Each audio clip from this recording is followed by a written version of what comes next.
Hello students, welcome to periodic Pathshala. तो जैसे कि हम लोगों ने प्रीवियस क्लास में ऑर्गेनिक केमिस्ट्री के बारे में बोलना स्टार्ट किया था, तो हमने फर्स्ट लेसन ऑर्गेनिक केमिस्ट्री का कंप्लीट किया है, दैट इज हैलोजन डेरिवेटिव। सभी ने वो वीडियोस देखा होगा कि उसके पीवाईक्यू किस तरीके से आपके एमएसटीसीटी एग्जाम में आए हैं, वो हम लोगों ने प्रीवियस लेक्चर में सॉल्व किए हैं। वीडियो प्लेलिस्ट में अवेलेबल है एमएसटीसीटी के, जाके जरूर देखिए।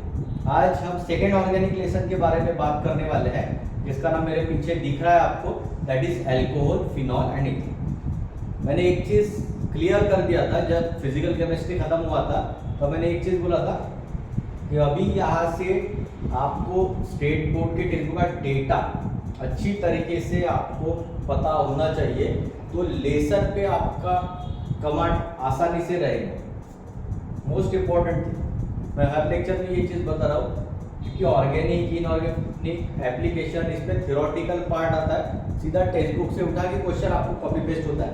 आपको ये चीज़ चेक भी की होगी, क्योंकि काफ़ी सारे क्वेश्चन किए हैं अभी। ये हम लोग halogen that is 11th lesson, sorry alcohol, phenol and ethane 11th lesson बात करें तो आपको पता है, आप खुद ऑब्जर्व करना, टेक्स्ट बुक लेके बैठना और जितने भी क्वेश्चन आए हैं सीईटी में उससे आप कंपेयर कर दिख के देखना। आपको ऐसा कोई क्वेश्चन नहीं दिखेगा जो टेक्स्ट बुक के बाहर से, सभी डेटा वही से, क्वेश्चन पूछने से करें वही से, तो आपको बिल्कुल उसके बारे में टेंशन लेना नहीं है। तो चलो आज हम लोग अल्कोहल, फिनॉल, इथेन के एमएसटीसीटी में आए हुए पीवाईक्यू सॉल्व करने वाले। तो चलो स्टार्ट करते हैं। देखो एक एक क्वेश्चन बात करते हैं। तो पहले क्वेश्चन के बारे में बात करते हैं। बोला है which from following compound has lowest boiling point. अब आप लोगों ने जब स्टेट पढ़े हैं तो आपको ये कॉन्सेप्ट जरूर पढ़े होंगे आपने कि बॉइलिंग पॉइंट सर बताना कैसे। तो याद रखना, बॉइलिंग पॉइंट के अलग अलग कॉन्सेप्ट है, लेकिन यहाँ पे सभी कार्बन, सभी जो नाम है वो अलग अलग है।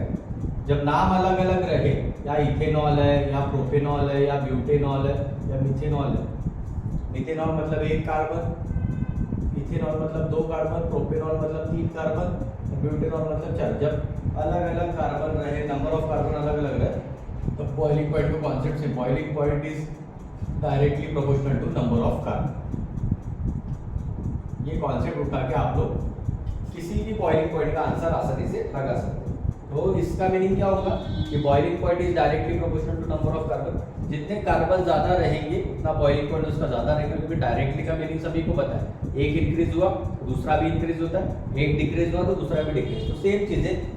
तो जिसका कार्बन नंबर ज्यादा रहेगा उसका बॉइलिंग पॉइंट कैसे रहेगा, ज्यादा रहेगा, और जिसका कार्बन नंबर कम रहेगा उसका बॉइलिंग पॉइंट ऑब्वियसली क्या रहेगा, कम। अपने को क्या देखना है, लोएस्ट देखना, क्या है देखना है लोएस्ट। लोएस्ट मतलब कम, मतलब ऐसा कार्बन चुनना पड़ेगा जो सबसे कम हो। तो आप देख सकते हो सबसे कम कौन है, एक है, दो है, तीन है कि चार है, एक। तो नंबर ऑफ कार्बन अगर एक, तो उसका बॉइलिंग पॉइंट भी उससे कम रहेगा बाकी के कंपैरिजन में। इसके ऑप्शन कौन सा है, डी, दैट इज मिथेन। तो याद रखना, सिंपल अलग अलग कॉन्सेप्ट है बॉइलिंग पॉइंट के।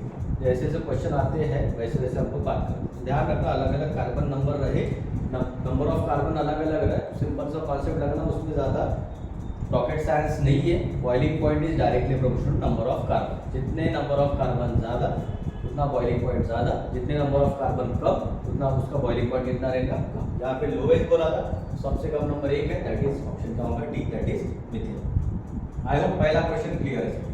पूरा डेटा टेक्स्ट बुक का, तो टेंशन लेना नहीं। चलते हैं सेकंड क्वेश्चन के बारे में।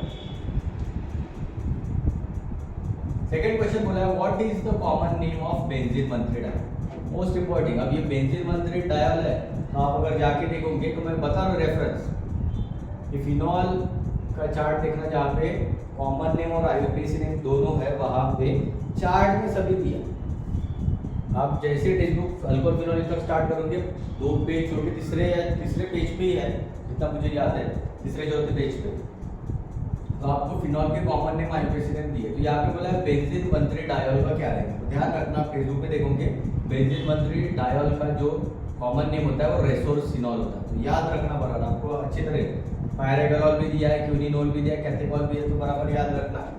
नंबर के हिसाब से 1 2 1 3 1 4 ऐसा है, 1 2 3 बेंजीन 1 2 3 ट्रायोल, ऐसे नाम दिए, तो बराबर याद से पढ़ के ना। कॉमन नेम पे क्वेश्चन हर बार दिखा है। तो बेंजीन 1,3 डायल का जो कॉमन नेम होता है रेसोरसिनॉल होता है, डेटा बराबर है। I hope second question clear है सभी को। डेटा भी बता रहा हूँ किस तरीके से डेटा आ सकता है, कॉपी पेस्ट बिल्कुल। तो रेसोसिनॉल मतलब क्या होता है, पॉइंट बेंजीन 1,3 डाई। चलते हैं क्वेश्चन की तरफ। Which from following compound is obtained with, क्या बोला है, फिनॉल। फिनॉल रिएक्ट करेगा किसके साथ रे, dilute nitric acid, low temperature. सुनना बराबर मेरी बात। फिनॉल के लेसन में कौन सा बोला है, डाइल्यूट नाइट्रिक एसिड। आप लोग पढ़े हैं डाइल्यूट नाइट्रिक एसिड मतलब ये होता है नाइट्रेशन होता है। नाइट्रेशन में दो केस है, एक लो टेम्परेचर वाला और दूसरा है in the presence of water वाला। तो ध्यान रखना पेपर में, यहाँ पे लो टेम्परेचर लिखा है तो लो टेम्परेचर में दोनों प्रोडक्ट, क्योंकि हम लोगों ने पढ़े हैं एक ऑर्थो प्रोडक्ट होता है, दूसरा पैरा और तीसरा मेटा। मेटा प्रोडक्ट के डीएक्टिवेटिंग ग्रुप के लिए बनता है, तो ज़्यादा प्रोडक्ट बनता नहीं है वो, हमेशा कौन सा बनता है, ऑर्थो और पैरा। ध्यान रखना जब भी फिनॉल के लिए आया और नाइट्रेशन के बारे में बात की है और लो टेम्परेचर लिखा है, वहाँ पे दोनों का मिक्सचर बनता है, चाहे वो ऑर्थो हो चाहे वो मेटा हो, दोनों का मिक्सचर बनता है। तो ध्यान रखना जब भी फिनॉल नाइट्रिक एसिड के साथ रिएक्ट करेगा लो टेम्परेचर पे, तो दोनों मिक्सचर वहाँ पे बनेंगे। एक आपका मिक्सचर ऑर्थो भी बनेगा और दूसरा कौन सा बनेगा, पैरा भी। ध्यान रखना यहाँ पे सिर्फ ऑर्थो बोला, सिर्फ ऑर्थो नहीं बनता, पैरा भी बनता, लेकिन दोनों अलग अलग ही है। ये 2,4,6 है तो वाटर के मीडियम में बनता है। ध्यान रखना लो टेम्परेचर पे रिमेंबर दिस थिंग, मिक्सचर बनता है ऑर्थो और para nitrophenol. I hope third question सभी को क्लियर। देख पहले 3 क्वेश्चन में अगर किसी को डाउट होगा तो बोल सकते हो। मैं बोल रहा हूँ ना क्लियर का डेटा, आपको डेटा अच्छी तरीके से, रिएक्शन अच्छी तरीके से पता होने चाहिए, ऐसा तो लर्न ही होना चाहिए। क्योंकि आपने अगर ऑर्गेनिक, मैंने ऑर्गेनिक की वीडियो देखी तो मैंने बताया था ऑर्गेनिक एक्जैक्टली पढ़ते कैसे, अगर उस तरीके से अगर पढ़े होंगे ना तो ये मेरी गारंटी है। और बार बार बोल रहा हूँ ये पीरियोडिक पाठशाला की गारंटी है, आपका पेपर बिल्कुल अच्छी तरीके से जाए, कोई टेंशन लेना नहीं है, कुछ नहीं। देख लो पहले 3 क्वेश्चन में अगर किसी को डाउट होगा तो बोलना।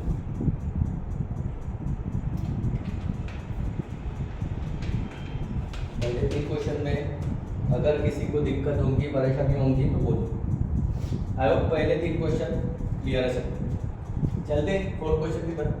Clear cut. देखो which of the following compound is form when ether, ether के इसमें चले जाना सेक्शन में, डिसॉल्व विद कोल्ड कॉन्सेंट्रेटेड। देखो मुझे याद रहा कोल्ड कॉन्सेंट्रेटेड मतलब ये लेबोरेटरी मेथड है ईथर का।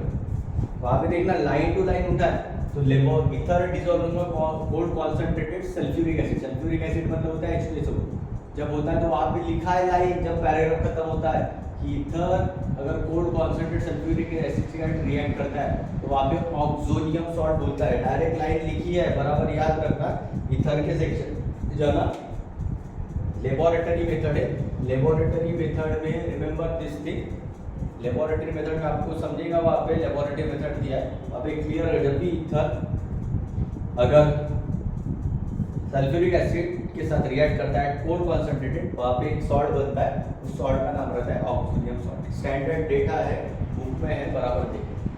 तो इस तरह के देखो कितने आसान आसान क्वेश्चन है, पूरे book to book line to line उठा के क्वेश्चन दिए, तो आपको बराबर मैं इसलिए बार बार हर लेक्चर में बोल रहा हूँ आपको टेक्स्ट बुक का डेटा अच्छी तरीके से पढ़ के जाना है अगर आप स्कोर निकालना चाहते हो। कोई एक्स्ट्रा एफर्ट नहीं, कुछ नहीं, कोई रिसोर्सेज अलग नहीं, कुछ नहीं, बस उसी से पढ़ के जाओ तो रिजल्ट बिल्कुल परफेक्ट आएगा। चलते हैं 5th क्वेश्चन की तरफ। आइडेंटिफाई प्रोडक्ट बी बताना है, चलो बता दे।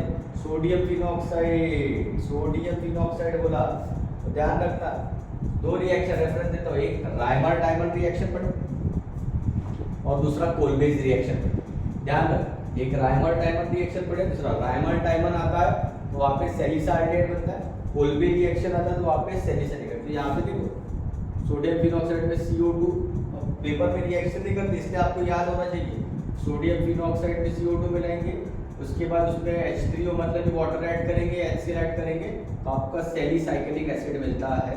ध्यान रखना बराबर पेपर में, salicylic acid OH COOH, सैलिसाल्डिहाइड OHCHO। तो ध्यान रखना जब सैलिसाल्डिहाइड बनेगा तो CHO रहता है, याद रखना पेपर में स्ट्रक्चर पूछता है। सैलिसिलिक एसिड बना तो COOH, यही डिफरेंस है, बड़ा याद रखना।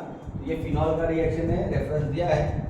सैलिसिलिक एसिड ये कोलबेज रिएक्शन बनता है, केमिकल प्रॉपर्टीज ऑफ फिनॉल में देखना है। और अगर सैलिसाल्डिहाइड अगर पूछा जाए तो रायमर डायमंड रिएक्शन, तो पहले रायमर डायमंड रिएक्शन है और उसके बाद कोलबेज रिएक्शन है, तो ध्यान रखना अगर आप लोग वाटर के इस पे प्रेजेंस में करोगे इंटरमीडिएट कंपाउंड या इनहिबिटर्स बोला जाता है, जो भी एरो के ऊपर कंडीशन होता है, तो रिमेंबर दिस थिंग, वहाँ पे आपका जो एसिड बनता है वो कौन सा एसिड बनता है, सेलिसाइक्लिक एसिड। तो आयो देखो किस तरीके से डायरेक्ट रिएक्शन पे उन्होंने क्वेश्चन बनाया और डायरेक्ट दिया, नया कुछ नहीं दिखाएगा आपको बेटा, मेरी गारंटी। आप इसी तरीके से पढ़ के जाओ, पूरा डेटा अच्छी तरीके से टेक्स्ट का पता होना चाहिए। क्वेश्चन देखो कितने आसान आसान है, आराम से आपके पेपर वहाँ पे अच्छी तरीके से चले। चलिए नेक्स्ट क्वेश्चन की तरफ। बोला है आइडेंटिफाई जेड, आइडेंटिफाई करना है इन द फॉलोइंग। देखो यार दिमाग खुद ही लगाना है। देखो जेड साथ में कहने का HCl, ये लिखना है। हाँ अब देख लो क्या बचा रही, ARO, O के साथ कौन है, AR है का ऑप्शन में, O के साथ है, ये दिख रहा है, O के साथ AR। तो बाकी देखना क्या बचा, RC डबल बॉन्ड है, RC double bond OAR, I hope clear है सभी को। तो ध्यान रखो कितना आसान, देखो HCl यहाँ से निकला, क्या बचा है वहाँ पे, O के साथ AR, O के साथ AR, देखो O के साथ AR लगा है तो है, आगे पर RC double bond, RC double bond इस तरीके से क्वेश्चन आता है। तो आप खुद ही सोचो ये क्वेश्चन हार्ड जाएगा इजी जाएगा, मेरी गारंटी है आप लोग स्टैंडर्ड टेक्स्ट बुक का डेटा अच्छी तरीके से पढ़ के जाओ, आपका रिजल्ट 100% आएगा, मतलब आएगा कंफर्म। देखो कितने क्वेश्चन सिंपल तरीके से, बस आपको अच्छी तरीके से उसका डेटा पता हो। जल्दी से क्वेश्चन बोला है identify the product Z, Z बनाना है। देखो इथेनॉल, इथेनॉल मतलब ये क्या होता है, C2H5, OL मतलब ये SOCl तो पढ़ेगा ऐसा, मैं ऐसे पढ़ाता था इसलिए बच्चों को आसान जाता है, ये ऐसा निकल जाता है C2H5Cl, बाकी तो मैं निकाल ही नहीं रहा, जो मेन है वही निकाल, जो मेन है C2H5Cl, उसमें क्या मिलाना है, Mg किसी को निकालता नहीं, क्यों नहीं निकालता, आप लोग पढ़े Mg के ऊपर कितना चार्ज होता है 2+ और Cl के ऊपर होता है 1 नेगेटिव, निकाल नहीं सकता, ये अटैक करता है, क्या होता है C2H5Mg और Cl, उसमें क्या मिला NH3 को वैसे ऐसा लिखना है HNH2, ये ऐसा निकालना है बाहर, क्योंकि Mg के ऊपर कितना 2 पॉजिटिव भी है, 2 नेगेटिव जाएगा, 1 Cl नेगेटिव 1 NH2 नेगेटिव, तो ये H इसके बाद जाएगा तो कितना हो जाएगा C2H6, C2H6 मतलब क्या होता है, इथेन है क्या, इथेन गैस, देखो ये देखो आपको रिएक्शन करते आना चाहिए इस तरीके से। मैं बोल रहा हूँ ना 20 सेकंड के 10 सेकंड भी नहीं लगते, अगर आपको अच्छी तरीके से इंफॉर्मेशन, अगर उस लेसन का, उस रिएक्शन का, कॉमन नेम, IUPAC नेम, अगर ये अच्छे तरीके से आप लोगों ने जान लिए होंगे 12th में, और मैं हर लेक्चर में बताऊँ सभी को बोलता हूँ बच्चों को, MHTCT उसी का अच्छा जाएगा जिसका स्टेट बोर्ड अच्छा, जिसके स्टेट बोर्ड पे अच्छा खासा आपका स्ट्रेंथ होगा, पकड़ होगा, उन लोगों के लिए CET कुछ नहीं है, मेरी गारंटी, ये मेरा पर्सनल एक्सपीरियंस है, ये सब चीज़ें मैंने किया हूँ, दैट्स वाई आपको मैं इस तरीके से बता सकता हूँ कि आप इस तरीके से पढ़ो तो आप लोगों का आसानी तरीके से एग्ज़ाम CET का निकल जाएगा, कोई टेंशन लेना नहीं। देखो कितना सिंपल क्वेश्चन, पूरा बुक टू बुक उठा के क्वेश्चन दिया है, मिलता है। आई होप 7 क्वेश्चन क्लियर है, 1 बार क्लियर। चलते बोला आइडेंटिफाई द प्रोडक्ट, प्रोडक्ट बी बताना है in the following reaction, organic में यही करना पड़ता है, क्या बनाना है बी, बी के साथ Br2 वाटर, अगर आपको याद होगा तो Br2 वाटर और स्टार्टिंग में क्लोरोबेंजीन लिखा, तो ये है केमिकल प्रॉपर्टीज ऑफ फिनॉल में देखना, जहाँ पे ब्रोमीन इन वाटर लिखा है तो मैंने इस तरीके से याद रखा है, जहाँ पे ब्रोमीन इन वाटर होता है वहाँ पे प्रोडक्ट बनता है 2,4,6 ट्राई ब्रोमोफिनॉल, आप देख सकते हो। तो यहाँ पे क्लोरोबेंजीन के साथ फिर NaOH ये सब होगा, तो यहाँ पे फिनॉल बनता है। ये कौन सा रिएक्शन है वो भी बताता हूँ, ये जो रिएक्शन है आपके सामने ये डाउस प्रोसेस है, यहाँ तक डाउस प्रोसेस, फिनॉल का डाउस प्रोसेस, डाउस प्रोसेस में आपका फिनॉल बनता है, ये यहाँ तक फिनॉल बनता है। फिर ब्रोमीन वाटर मतलब ये ऐसा करना पड़ता है Br और ब्रोमीन वाटर बोला तो 3 बार Br लिखना पड़ता है, ये याद रखना, ये ऐसा होता है। तो ये यहाँ पे H, यहाँ पे H दिखाना पड़ता है, H पढ़े हो सभी लोग, HBr और HBr, ऐसे 3 HBr निकलते, ये Br यहाँ जाएगा, ये Br यहाँ जाएगा, ये Br कितने बार होता है 3 बार, 2 4 6 में Br, तो देखो 2 4 6 कितने Br रहती है, ट्राई ब्रोमो, इसलिए ऑप्शन बन जाऊँगा डी। इतना आसान है, देखो डायरेक्ट। मैं तो बच्चों को यही तरीके से बोलता हूँ कि तुम लोग एकदम सॉल्व करने की चीज़ आना नहीं, यहाँ पे अगर जिनका अच्छी तरीके से पढ़ के हुआ होगा तो यहाँ क्लिक करता है Br2 वाटर। एक ही इसमें है जो फिनॉल के रिएक्शन में स्टार्टिंग का ही रिएक्शन है chemical property halogenation of phenol में पहला ही रिएक्शन है जहाँ पे Br2 वाटर मिलाने के कारण आपका प्रोडक्ट बनता है 2,4,6 ट्राइब्रोमोफिन। इतना आसान तरीके से क्वेश्चन आपका लग जाता है। ये तरीका है, आपको इसी तरीके से पढ़ना। अगर एंट्रेंस एग्जाम क्रैक करना चाहते हो तो बहुत कुछ करते नहीं बैठा, इस तरीके से आना चाहिए तो इस समय भी बचता है। सभी 1.5 घंटे में आपको फिजिक्स और केमिस्ट्री लगाना है। आप खुद ही सोचो, चैलेंज है, चैलेंज को एक्सेप्ट करना है, और जो चैलेंज को एक्सेप्ट करता है वो अच्छी तरीके से एग्ज़ाम निकाल देता है। इसलिए बराबर ये चीज़ पढ़ो। पास ही आ गया एग्ज़ाम आज के तारीख 28 है, उसके बारे में आपको पता ही, पास ही एग्ज़ाम आ गए तो आपको लोग बराबर अच्छी तरीके से लगे रहो। मैं जल्द से जल्द फिनिश कर देता हूँ आपका, ताकि आप अच्छी तरीके से ये सभी लेक्चर आप लोगों के पास रहे तो आप अच्छी तरीके से पढ़ो। तो सभी को, जो भी आपके दोस्त लोग होंगे उनको भी पीरियोडिक पाठशाला ग्रुप को सब्सक्राइब करने के लिए उनको भी लिंक भेजो, ताकि सभी के पास डेटा पहुँचे और सभी का एग्ज़ाम अच्छा जाए। यही मैं चाहता हूँ। बाकी मेरा और कि सभी स्टूडेंट का अच्छी तरीके से CET जाए, ये मेरा हमेशा से टारगेट रहा है कि अच्छे से अच्छा कंटेंट जितना हो सकता है मेरे तरफ से आपको हमेशा मिलते रहेगा। उसके बारे में कोई भी टेंशन लेना नहीं। तो आई होप 8 क्वेश्चन में किसी को डाउट, ये तरीका है पढ़ने का।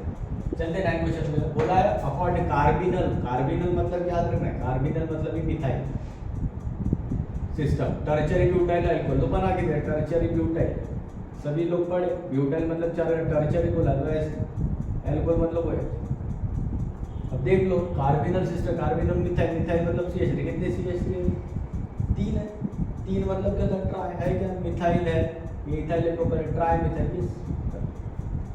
ध्यान रखना, कार्बिनल मतलब होता है मिथाइल। कितने मिथाइल है? तो टर्चरी ब्यूटाइल अल्कोहल कितने? Carbinol system. ध्यान रखना, कार्बिनल मतलब methyl 1 2 3, that is CH3 CH3। I hope clear. कितने? 3, that's why tri methyl carbon. I hope clear है सभी को। 9 क्वेश्चन देख, किसी को अगर डाउट होगा तो बोल। कितना आसान है, इस तरीके से पढ़ोगे ना आप लोग, मैं बोलता हूँ ना आपका एग्जाम अच्छी तरीके से, कोई टेंशन लेना। चलते लास्ट क्वेश्चन की तरफ। इसी तरीके से question, identify the product obtained with phenol. ये देखो phenol heated with zinc dust, तो Zn हीट करना है Zn, बराबर। अब Zn के ऊपर 2 पॉजिटिव किससे कटेगा? 2 नेगेटिव। या ऐसे ऐसा निकलना, देखो Zn निकल है, क्या बचा है? बेंजीन के साथ H लगाओ या ना लगाओ, बस Zn क्या बनता है? बेंजीन। सबसे लास्ट वाला है केमिकल प्रॉपर्टीज और फिनॉल में देखना, जहाँ पे रिडक्शन ऑफ फिनॉल है, फिनॉल को अगर रिड्यूस करते हैं तो वहाँ पे बेंजीन। वही क्या बेंजीन वाला स्ट्रक्चर? ये सर्कल जो आप कंफ्यूज मत हो ना, सर्कल जो या अल्टरनेटिव डबल सिंगल बॉन्ड एक ही होता है, ये आपका ही ऑप्शन। तो इस तरीके से आपके क्वेश्चन आए हुए, ये सभी MSTCT में आए हुए क्वेश्चन है। मैं हर लेक्चर में बता रहा हूँ कि आपको अच्छे से अच्छे कंटेंट मिले, सभी चीज़ें आपके सामने रखा हो। तो आई होप सभी को आज का लेक्चर क्लियर, किस तरीके से क्वेश्चन है एल्कोहल फिनॉल ईथर में, तो सभी मैंने डिस्कस किए। किस तरीके से सॉल्व करना है वो तरीका भी बताओ, उसी तरीके से पढ़ो आपका आसान से। और जल्द से जल्द मैं कोशिश करूँगा फिनिश कर देने की, कोई उसके बारे में टेंशन मत लो। बराबर आप लोग ग्रुप को फॉलो करते रहो। प्लेलिस्ट में सभी वीडियोस अवेलेबल है, उसको प्रॉपरली देखो, अच्छे तरीके से करके जाओ, कोई टेंशन लेना नहीं है। तो आई होप अगर मेरे वीडियो सभी को पसंद आ रहे तो मेरे YouTube चैनल को सब्सक्राइब कीजिएगा, the periodic Pathshala, and press the bell icon for further notification. Thanks a lot, thank you.